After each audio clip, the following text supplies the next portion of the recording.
Hey, what's going on, everyone? It's B. Avery here for another episode of Just My Opinion. Thank you so much for tuning in. I really do appreciate it. And with this episode right here, we are talking One Night in Miami, directed by Regina King, spoilers movie review. And yes, I did say spoilers. I'm going to spoil this movie up, down, left, right, in, and out as if you've already seen it. So if you have not seen One Night in Miami and you don't want to be spoiled, I strongly suggest you press pause on this video, subscribe to my channel, put it in your watch later list, go watch the movie, then come back for all of this spoilery goodness. Now, also, guys, I am not going to be the only one here talking about this movie today. I do have a guest that I'm going to bring in right now. You have seen him before. I started my channel with him a number of years ago, and that is Mr. Malcolm Toussaint. Hello, sir. How are you doing? How are you doing? What's happening, man? Back for some more hate comments, for my opinion. That's what's up, man. It's no hate comments over here. I do really appreciate you being here, sir. Again, I think you have a good insight on film, and I just enjoy bouncing off of you when we are going back and forth about these movies. And so, again, guys, this is going to be a spoiler-filled review. Again, how this works is we both have seen the film, but I haven't talked to Malcolm about how he feels about it. He doesn't know how I feel about it. And so we're just going to go into this, surprise with each other's reaction. So I guess we can go ahead and get started, man. And guys, of course, feel free to spoil in the comments as well. But Malcolm, I did post my review, which I know you haven't seen. And so few of my subscribers, they have a good idea about how I feel about the film. But I'm going to go ahead and pass the mic to you, sir. What did you think about this film, One Night in Miami? Did you like it? Did you hate it? Somewhere in between, especially with this being Regina King's directorial debut. Sir, the floor is yours. Well, to the surprise of your audience, I actually loved it. It was one of the better period piece films I've seen in a while. It was a great, directorial debut by Regina King. Right. It was one of those situations where I watched it again to see what I didn't like, and it was for me to find things I didn't like. It was just me being nitpicky. I thought it was really great from the way that it looked. The photography of it was beautiful. Yes. The color temperatures, the wardrobe, the dialogue was great. I mean, the acting was superb. There were some things here and there, some scenes I didn't really care for, but just little bitty things that don't really take too much away from the overall film. Everyone's, character arc came full circle, ended beautifully, being, good as well. And for a movie that was actually based on a play, it didn't feel like a play to me. It didn't, it felt like a film. Like I said, it was shot in a way that the cinematography was great to me. Like I said, the color. Yeah, I'm gonna talk there was about a couple of just frames where I saw, and I was like, okay, I would get that on my wall. It was really, a really great movie, man. I watched it twice, and I want to watch it again. That's what's up, man. Well, I'm very glad to hear you say that. Guys, I did really enjoy the film myself. I think the first time I saw this, well, when I gave a rating, I think I gave it an 8 out of 10, but I think by the end of this, I'm going to bump that up much higher. But especially, this film, One Night in Miami, I got to give it to Miss Regina King for this being her directorial debut. Ma'am, you just did a fantastic job. And Malcolm, I pretty much agree with everything you said. One of the things you talked about was the color temperature, and I agree. In the opening shot of her bringing in this movie, the camera is zooming in on Cassius Clay, Muhammad Ali, while he's in the boxing ring. And that's one of the first things that I noticed was like the cinematography, the color temperature, his black skin and those red trunks. It just looked good to me. And I was just like, man, this is a nice shot. I love the way it looks. If this is what we get throughout the whole feature, we're going to be in for a good time. And so, also, when I'm thinking about this, you said that when you went back, you were trying to think of, you love so much, you were trying to go back and think about things that you didn't like, and that if you did, it would be nitpicking. And I have to say that's the same for me too. The first time I saw this film, after every character had their introduction in the very beginning, going from one character to the next, until they got to the hotel room and kind of just started clashing. I kind of said the first time that, it was kind of bland, but I actually take that back. After I saw this a second time too, I do appreciate the build up in the story. Some people may not feel that way. They've told me in certain circles that they thought it was kind of flat, but, I don't know. After seeing it a second time, I do like it. I liked it I loved it the first time. I like it even better this time. So Yeah, man, I'm really really glad to hear that you say you love this film. Oh yeah, I was, and this is one of those situations, kind of like the last film we reviewed, where I had high expectations, high hopes. Of course, I'm named after Malcolm X, which is this is the Denzel version, but Right. that's my namesake. Plus, I'm the biggest, besides film, I'm the biggest boxing fan in the world. Like Ali is You the are. I greatest forgot about. athlete Right. Right. ever, Right. and so I was like, okay, let me see how they do this. Now there were a few things where I was like, okay, they could have, you know, film the fight scene a little bit better, but it was good. It was good nonetheless. I love the character who played Ali. He was Right. great. He Right. sounded like a young Ali. He sounded like it. I mean, like I said, nitpicky stuff. Like he was a little bit more muscular than Ali. And then like Malcolm X, I feel like was I don't feel like many films have really shown the physical power of Malcolm X and when he comes into a room and how big he is. But I think his acting was phenomenal still. Wait, you talking about this gentleman right here that played Muhammad Ali? Yeah, he Okay. sounded like young Ali. He sounded just like him to Okay. me. I thought you said Malcolm I X was for a worried second. for a My second, bad. but no, the Malcolm X character as well. Like Right. Right. Right. he did a great job. He had the little nuances down to a key. Like that's my namesake. So I watched hundreds of hours of Malcolm X, and he just had it down packed. Like it was really cool to see. I don't think anybody will ever outdo Denzel, Right. but Right. Right. he Right. did a lot of things that Denzel might not have really tapped into. I gotta be honest, man. I was worried about this dude right here playing Malcolm X. I just, I never heard of him before.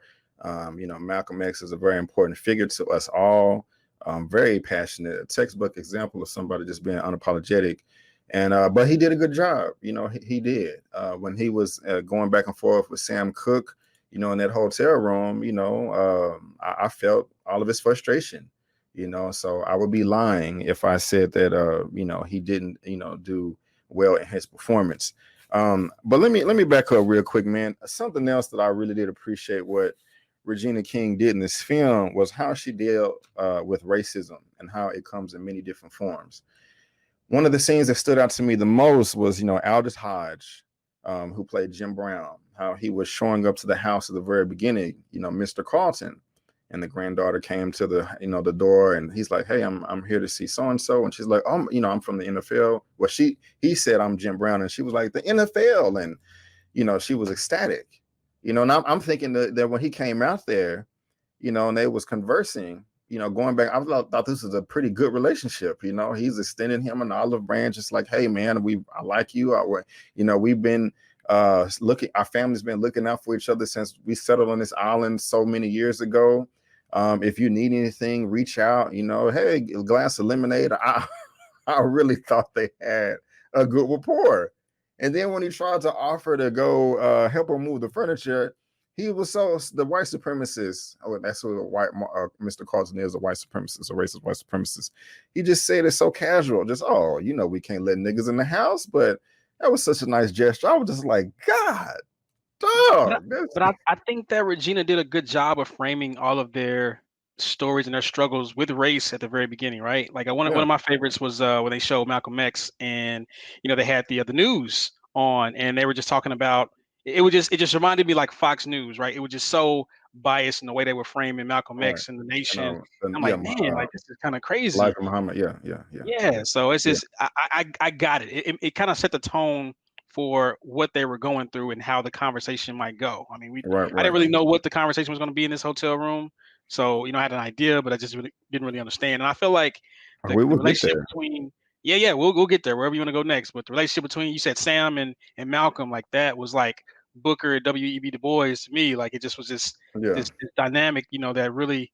They both had good points. Nobody was the bad guy. Right. I Well, think we'll get there. Because I do want to hear what you're saying, but I still got to back up, man. Because I'm sorry, that scene on the porch, that was like, I just like the way she framed that whole scene, like you said, man. It was just like a good example of like how, these white people may love us, but they love us like dogs, like we're or even worse than that, And I believe Aldous, he said that even later on, that also came out in some of his words when he was talking to one of was it Brother Kareem, one of his bodyguards. But we'll get there. But I really did appreciate that scene right there. It stood out to me, and you know, I don't know, that was just kind of like one of the highlights of the film to me. So, sorry I Yeah, cut you I off think earlier. no, you good because that's a good point. I think sometimes when folks do these period pieces, they try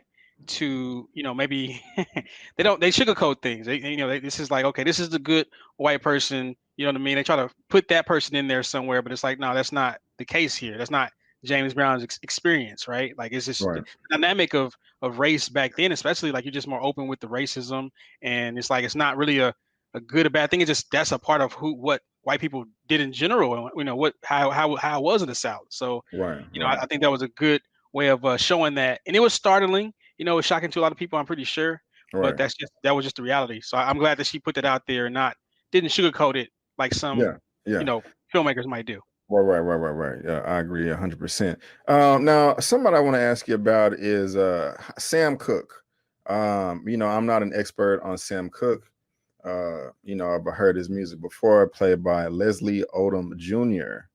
I'm not too familiar with this gentleman right here, but how did you feel about him early on? And the reason why I'm asking is kind of after that scene with Aldich, Jim Brown, Mr. Hodge, Jim Brown on that porch. We saw him with his, I believe it was his wife, maybe, I'm not sure, I can't remember exactly, at the hotel.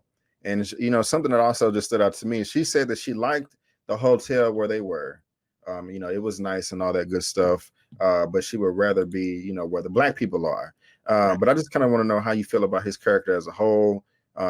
He was about economic freedom and economic empowerment, but at the same time, he was catering to the white people, trying to perform at the Copa, which I'm not knocking him for that or anybody back then. But, he, of course, he had a completely different lens and take on things than Malcolm did.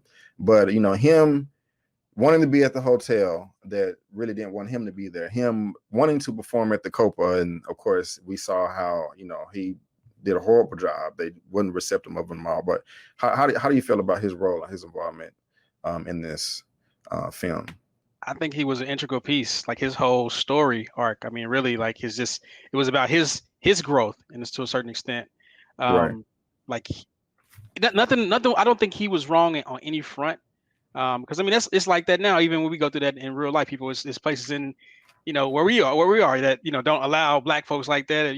So it's like, when people still want to go there. It's just a matter of like, I want to be where it's happening. Where this is my goal to always be at this space. Mm-hmm. So I didn't really. I thought he had a great performance, honestly. Like I it did was. too. I thought it was second best.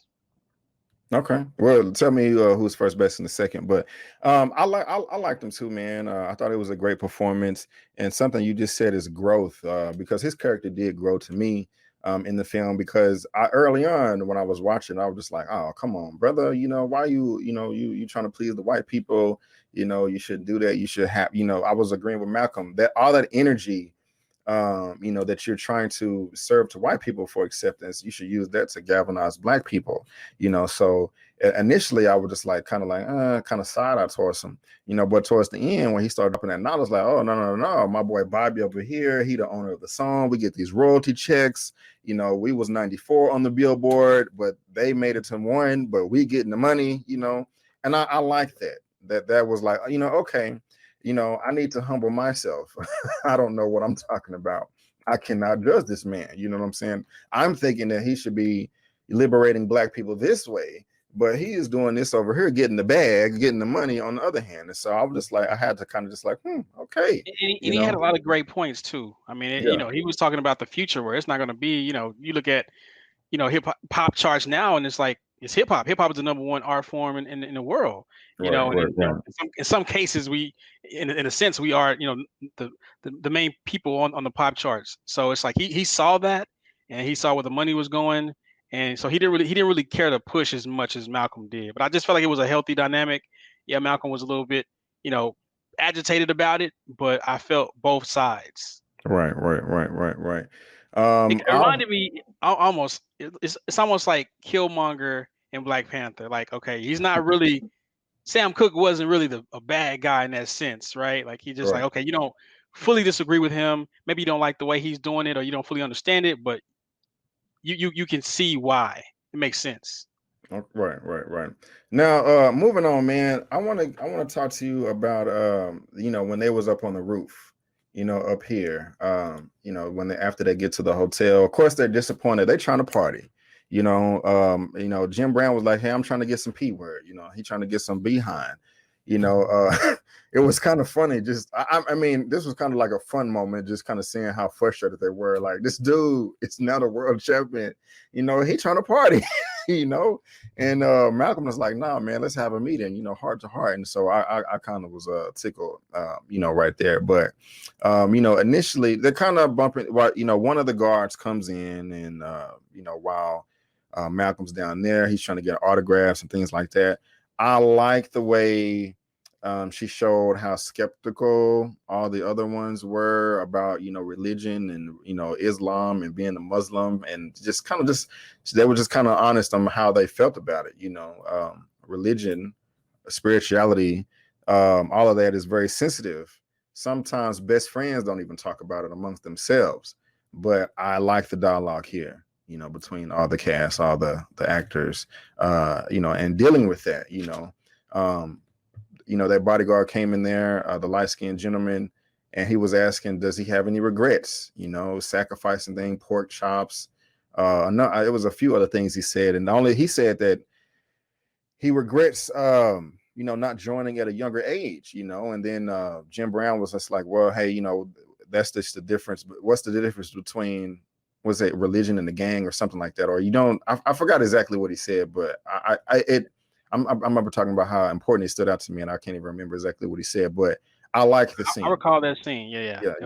It's just something else that I really did like. So I mean, but even now, even then, as popular as Malcolm X was, I mean, NOI was still a niche organization. I mean, it wasn't like it was, they were recruiting, millions of new people a year for the NOI back then. Like it was still like a fringe. People might have agreed with what he was saying, as a leader, but they weren't like, they didn't. It's not NOI temples every city, in America with millions of people, black people. You know what I mean? It's not. It's never really been at the forefront like that. I mean, it was really a big deal for Muhammad Ali to even go that direction. That was a really, really big deal. I think that's honestly part of the reason, not reason, but I feel like that was a part of what made him so controversial. I mean, you know what I mean? Like that the Muslim, just going over to that side. Right. But he stood his ground, and wasn't afraid to say anything about it from the little that I know. But right after that, on the technical end, I like something that Regina was doing.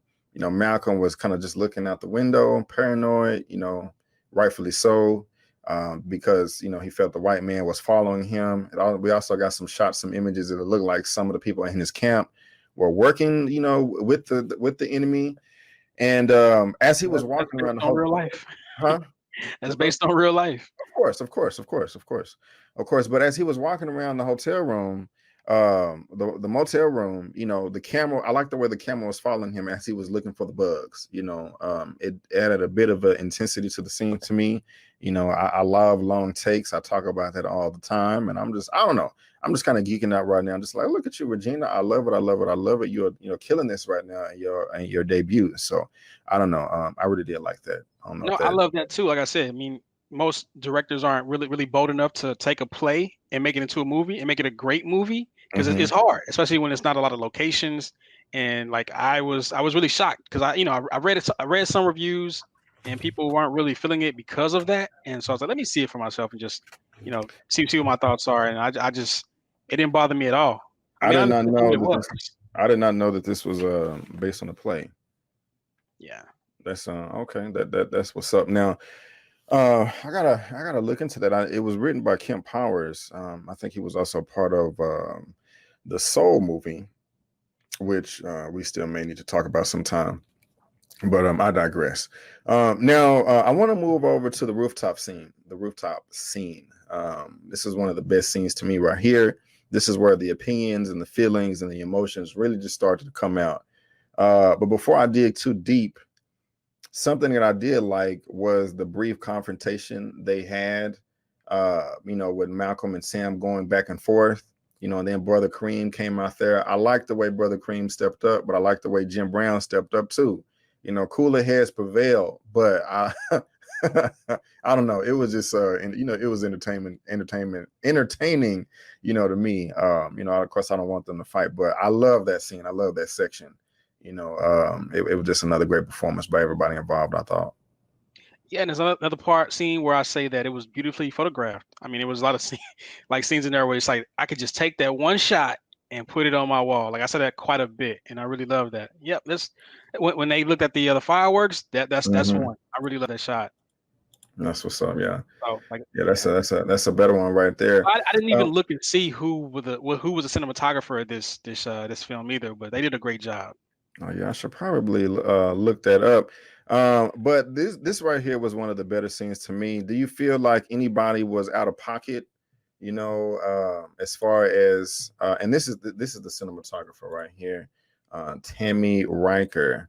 And just so y'all know, I can go back. We got One Night in Miami, and we're going to go down here to, if you are into that, the cinematographer is Tammy Riker, and let's see what they've done. Y'all can see The Old Guard, which was on Netflix last year. So a few things that everyone has seen before. But yeah, she did a great job. But as far as this scene right here on the rooftop, how do you feel about like the dialogue, the back and forth? Because this is where the feelings really started to come out, and they really started expressing how they felt about each other. Right. I like that. Me personally, I'm a person to where I want everybody to be honest with me 100%, even if it hurts my feelings. Okay, that's just me personally. So I really did enjoy this. Just from it was just good storytelling. Moving things forward, and it hit me right here. And it was also funny too. Sam was just like, "Well, you suck at sports." Talking to Malcolm. It's just like, damn. And it was like, you're the only one that don't belong. I think you like everybody else. You just like hanging around the black folks or something. Like, it was like, oh, and he was like, wait a minute. Stars. You like hanging around the stars. Yeah, hanging around the stars. Excuse me. I said the black folks. That don't make no sense. The stars. Thank you, sir. Thank you. And then Malcolm came back talking about, wait a minute, you the only person up here that the white people like. And I was just like, oh man, and it was a lot of balance, man. It was hard to say this person, you could agree with certain sides, but they both had, their reason for saying what they said, and it made sense. Definitely. I love that it was really balanced. Everybody's story and arc was pretty balanced, and everybody was growing from this dialogue in some way. Yeah, they were, man. They were. And it just makes it so cool because this is based on real people that we know, that we've studied. Like I studied Malcolm X extensively, Muhammad Ali extensively. Sam Cooke was my grandma's favorite singer, so I know him a little bit. And then Jim Brown, I mean, I've looked at him as well. Like no one's done as much for like black youth in the LA, Southern California area than James Brown, and so he's definitely been an advocate, for most of his life. So really? It's pretty cool to see like this, this little slice of life film of about real people in history. Right. Because I mean, of course, we all know these people were real, but this particular night in Miami is fiction, to my understanding. I don't think there was actually a night where they met up and had these lines of dialogue. Right. But hey, it makes sense to me though. Oh, like me knowing them 100% in history. Yeah, 100%. This was a beautiful piece of art that they put together. And so I think at this point right here, they was like right at the hour mark of the film. And that's where everything, I was just like, man, this is really, really getting good right here, and then right in kind of Sam, he kind of hit him low talking about his daddy, and your daddy shouldn't, didn't beat you enough. And that was a low blow. But again, they went downstairs and they were heated. And that friends fight sometime. That's just normal. Family, friends do fight, but they go in there and they continue to duke it out. And it was just a really necessary conversation. What they said, it was very, very necessary. And again, it just resonates today. And I don't know, she took the time with it too. Like, okay, let me play a record, let me play a song. I loved all that. And this is also where we kind of start seeing Muhammad Ali. He was skeptical or just not as passionate about, expressing to the world that, he's going to be a Muslim now. And, I liked all that too. I liked all that too. Yeah, man. I don't like I said, I don't have too many complaints about that. Of course, it's I know it's not based on a true story in that sense, but it's based on real people. And I just felt Mhm. like they had the acting down. I mean, I felt like this is how I would have been if they were in that room together. Just Yeah. me knowing what I know about them. Right. And Malcolm was dropping those lines. He was like, "You bourgeois Negroes, you're so happy with your scraps." And yeah, that's I mean, you know, he knew them, so he can say that. But that's just a reality today. There So are go ahead. I was thinking about this because I don't know if you want to start talking about what you didn't like about the film yet, or where you want to go next. Hmm. But because again, I thought it was a phenomenal performance for the character who played Malcolm X. But there were some times in there where I just felt like Malcolm just he was like a gentle giant, and he wouldn't have been so abrasive so abruptly. But I get it; it's a film; they got to keep moving. But it just seems like he would have been a little bit more controlled in certain Really? cases. Yeah, yeah. But that's just small thing that I noted. But again, for the film, it worked. So like kind of like I was just saying, he was like, we are fighting for I think at this point, um he was talking about what was the gentleman's name? The song "Blowing in the Wind" by I forgot, was it Bob Dylan or Bobby Dylan? I Yeah. forgot. Mhm. And he was saying, hey, this why if this is a white man from was it Montana or Minnesota? I can't remember. And he was just saying, why was this person right here able to go number one on the pop charts singing about oppression or it's being interpreted that way, and you haven't been able to do that, and that's where Sam got upset and left the room. Of course, Malcolm stayed in there, and he was like, we are fighting for our lives. It was one of the more powerful lines in the movie. And are you kind of saying the scenes like that you think he took it too far, he went overboard, or when you're saying he was being too abrasive, or am I looking at that the wrong way? No, you're not at all. It's just a matter of like the way he carried himself. I feel like it took a little bit to get Malcolm to that point, and maybe again when you're in a intimate setting, it could have played out a different way. It's just Right, my understanding of who he was, right? So right, again, right. that's just a small thing. Again, I might be nitpicking there, but it's just You something good. that probably would have done differently. Right, Uh, right, right.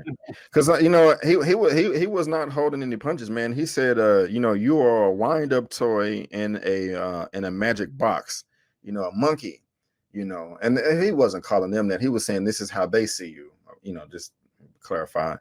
But I was just like, whoo, he he was but just really something, Sam kept saying like this. You're acting like you act on TV in real life now. So right, right. He it did seemed like say it was that. shocking to him too. What's going on with you? You used to be cool. You used to be more. You're That was a right. good Yeah, line yeah. too. He So did say that. Yeah, and that's what he was. Sam was standing up, and Malcolm was sitting on the edge of the bed, and he was like, "I've always been this way, Sam." And that's what. Yeah, you're right. He was like, "Yeah, but you have what you was." I forgot exactly what he said, but I know what you're talking about. And so, I think what they were trying to show is like when you look at the how the movie played out is this is the beginning of the end for him in the nation, and it's a lot of anxiety around this. So he's out there more. He's dealing with an internal dilemma right now. So I understand. Again, I said what I said. That was a nitpick. It's no big deal in the grander scheme of things, but based on what everything he has going on at the beginning of the movie, I think the movie started really when he said, "I have an ace up my sleeve," which was pretty much Muhammad right, Ali, Cassius Clay. Like right, he had a problem, with the nation, leaving the nation and going against, uh, Elijah Muhammad. right. So Hoping that sequel this will was stay. right. Yeah, Yeah, so this was a lot on his shoulders. He's already Malcolm X, and he's already being watched by the FBI. So it's a lot on him. So in the scene in this window of life, this slice of life, it makes sense why he was being the way he was. right. Okay. Yeah, I can dig it, man. And when he was talking about I have an ace up his sleeve, that's when he was talking to his wife. She was, she played Betty Shabazz, Joaquina Kalukango, or Joaquina Kalukango. If I butchered that, guys, I'm sorry. What you think about her, man? Did you I didn't know she was in oh, this was Hannah in Lovecraft Country. Okay, okay, all right, okay. Did you like her And she performance? didn't do a bad job. Okay, I was just trying to give her some It didn't blow me time. away Okay, either. right. Okay, that's Honestly, I fair. mean, Okay, I got you. I got you. but good stuff, man. And so when he was, where Sam was outside the hotel, and I think this is where Malcolm and Jim Brown started chopping it up more. And Jim was just like, Sam is about the economic freedom. He kind of expounded on that, and I liked it. So I really did like all the exchanges here. Just the whole movie was done well, especially when they got up on the rooftop. That's where it just started going on fire, and so. And it was just something else he said that stood out to me. He said, he's like, Black people tap into their passion without paying attention to the important stuff or something like that. I think I'm paraphrasing here, but that was that was a good line that I like from Malcolm X. I also like the back and forth where Muhammad Ali and Sam were at the convenience store, the corner store, the gas station, and they were in the car. Something that Muhammad Ali said that really stood out to me. He was like, "I'm talking about power." He was like, "Yeah, Black power." And he was like, "I'm talking about power to where, we have the power to just express ourselves and just to be ourselves, and we don't have to answer to nobody." I'm just like, man, that's heaven right there, to where I don't know. I just really loved it to where, Yeah, that was a good one. The funny part about it was, Sam was like, "Yeah, Black power." Like, okay, you got it. But the whole time it was like, okay, I just want to go party. And it was like, he got it. About to say that. I was just about to say that, go man. kick it. Yeah, man. And then, look, that's the thing. I wrote that. I promise I wrote that down. Power, a world to be ourselves. And right after that, I put, I just want to party. And that's the thing, man. And there's some pundits online that talk about that all the time. We agree with but them. That's a part of that's what I would say. That's a part of being free too. Just wanting to be human and party. Like, why does it have to be angry and fighting? I just want to kick it. I just want to go have some fun. Like, I agree, but we just I was leaning towards we got to get our priorities and together first. We can't. Sometimes Black people want to party too much. Sometimes that's all they want to do is party. Right now, we're just not in a position to where we can party. I'm just gonna kind of step out this movie review real quick, but just like everything that happened last year, but then some people are coming out with actually.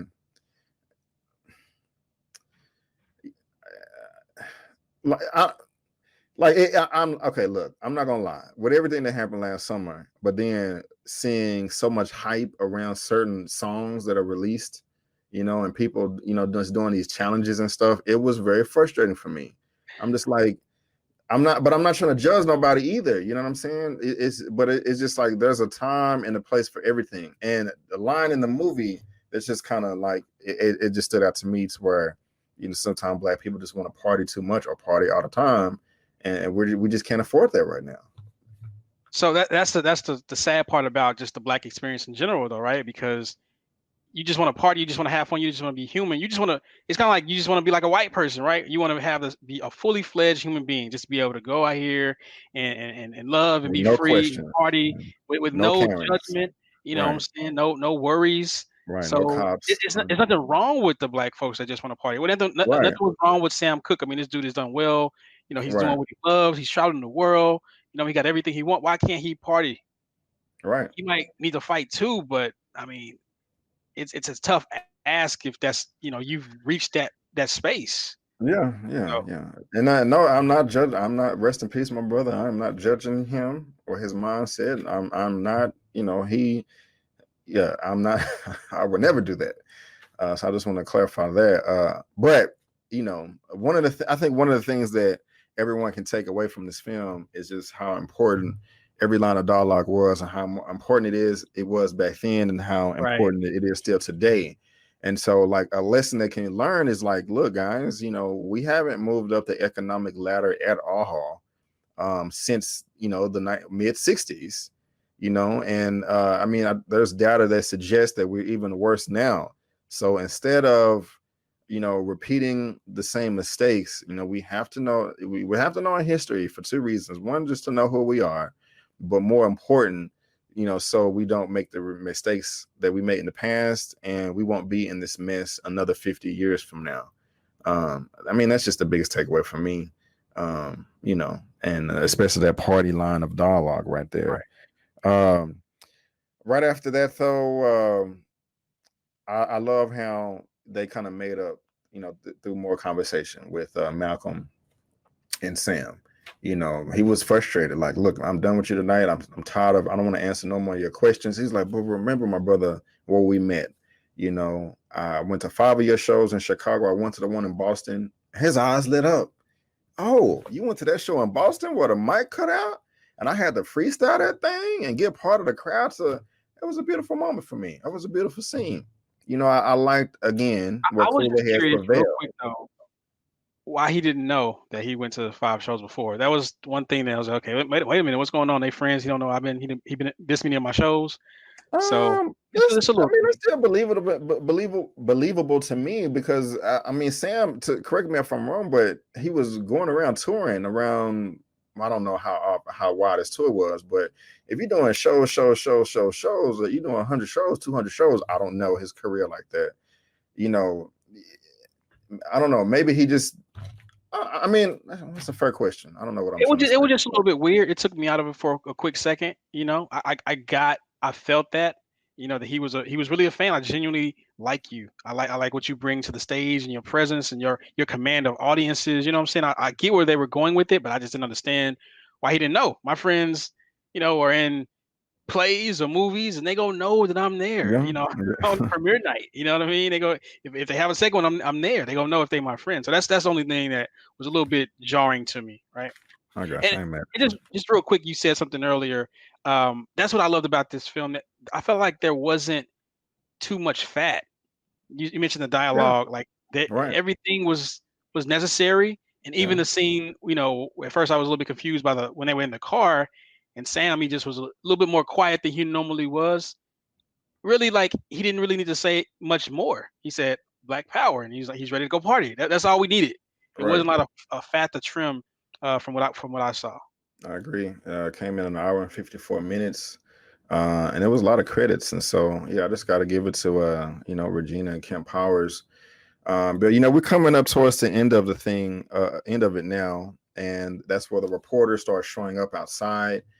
We also get more shots of, it looks like, part of the NOI was talking to the white men, and there's so many theories about how, you know, um, why he's not here with us anymore.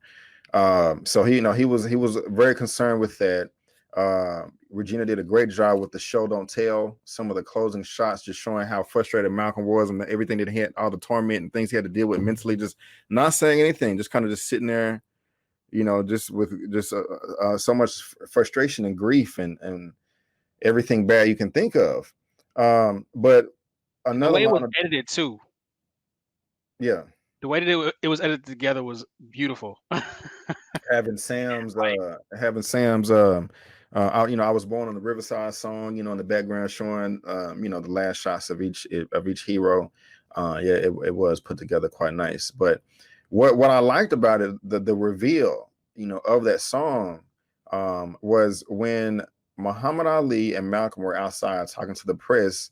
Jim Brown and Sam were still like either in the hotel room or up on the balcony. And Jim was just saying, like, hey, what's up with your songs, man? Like, why haven't you ever never talked about the struggle or us being oppressed? And he was like, well, I'm working on something. And he was like, okay, how does it go? And then, the camera looked at Sam and then it cut away. And I think that's when it went outside. And then that's where the film started to end. And that's where we started first seeing Malcolm just sitting frustrated. He was looking at TV, and that's when Sam started singing. And then it rotated everywhere. Muhammad Ali, officially getting welcome in the NOI. Unfortunately, Malcolm X's house getting bombed or set on fire. Him running outside. Sam singing. Jim Brown retiring from the NFL. Like you said, it was edited very well. I like that closing, I guess, montage, if you want to call it, as the film was ending. Mm-hmm. And it was a beautiful reveal of the song because I'm not a Sam Cooke expert, but as soon as he started singing it, I was like, oh man, okay, I know this song right here. Yeah, and so I think as a culture, like that song resonates with us in Yeah. connection with Malcolm X from Spike Lee's Malcolm X, from '92. So it's Right. like, okay, wow, like because that's when he was driving and they were going to kill him, right? So it just has this this deep, like it gets me emotional sometimes thinking about that song. I can't, when that song comes on, I can never not get that scene out of my head when Denzel's in the car and driving. It's like, okay, this is it. This is the beginning of the end. Like Right. he knows that, and I feel like he knew that throughout the movie as well.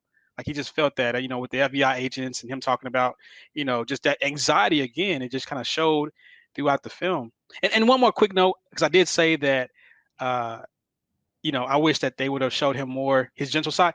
She did a good job of showing how much of a family man Malcolm was.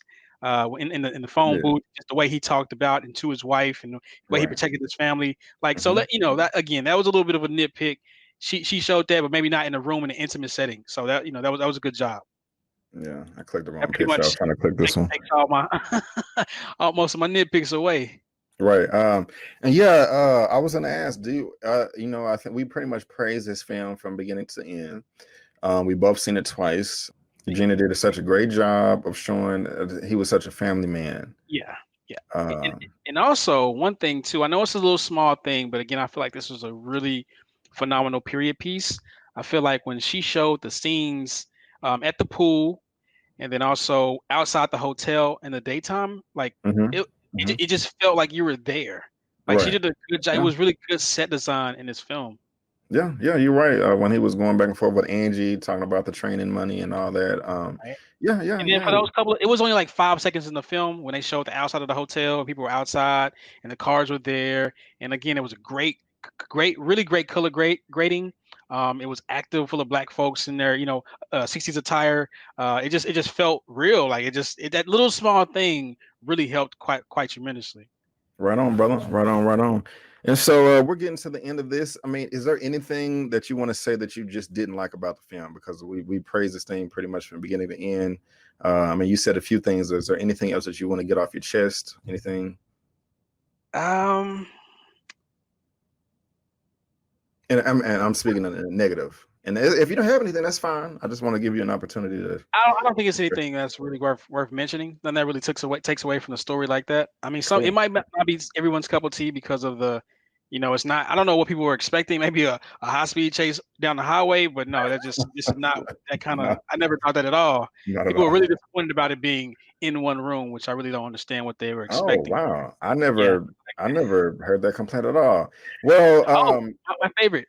My favorite line from the film is when Sam Cooke, which I feel like he surprised me. I didn't know he was going to do the job he did, but he said, "I don't want a piece of the pie. I want the goddamn recipe." already. That's it. It was That's nice. it. Yeah. So that just goes to show. Look, man. Each character in this film was right in a sense. They had a very important piece to the puzzle. The thing is like that they were five powerful, individuals, but taking it back to soul food, Big Mama. You grab all those fingers and you put into a fist, you're gonna have one mighty blow. And that's just like the takeaway. Like we all we got. And something that Black people just really have to understand, in my opinion, is that we really just have to understand like what it means to be on code. We have to understand and be mature enough to work with each other, even if we don't like each other. You can be a Black person and I can not like you, but still want you to win. You know what I'm saying? I can eat at my table and you can eat at yours. If you don't like somebody, another Black person, but they are doing something positive for the community, you need to support them during that time. When they're doing other stuff that you don't agree with, you can leave them alone at that time. But when they're doing something positive, like, I don't like this person, I don't like this brother, I don't like this sister because of XYZ behavior. Every Tuesday for 2 hours, they do this positive for the community. At that time, we all have to be mature enough to, still support each other in that way. I mean, this is not a sprint. This is a marathon, and there are multiple fights that we're going to have to take on. And I don't mean, and when I say fights, I don't mean that in violence or taking up arms or anything like that.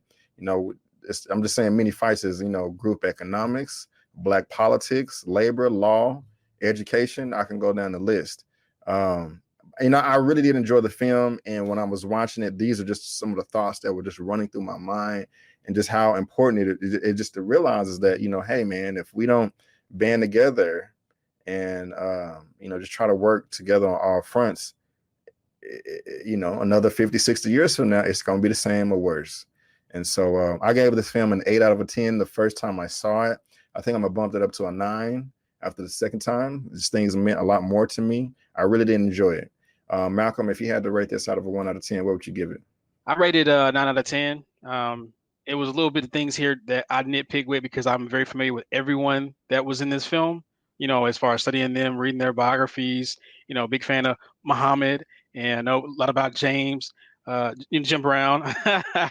Sam Cooke was my grandma's favorite singer, and Malcolm X is, that's my namesake, so I know him quite well. So even if you're not a fan of either one of them, or if you are a fan of just one of them, I think this is a great film to watch. It's something you can take from it, even if you don't even know who they are. I think this is a really great film. Everyone grows in this film, these characters, and it all comes full circle. Right on. Well, I give it a 9 out of 10. Malcolm, he gives it a 9 out of 10 as well. We really did enjoy this film, obviously, and I hope you guys did too. Go ahead and spoil away in the comments, guys. I just want to let you know that is just our opinion, not just mine, but our opinion.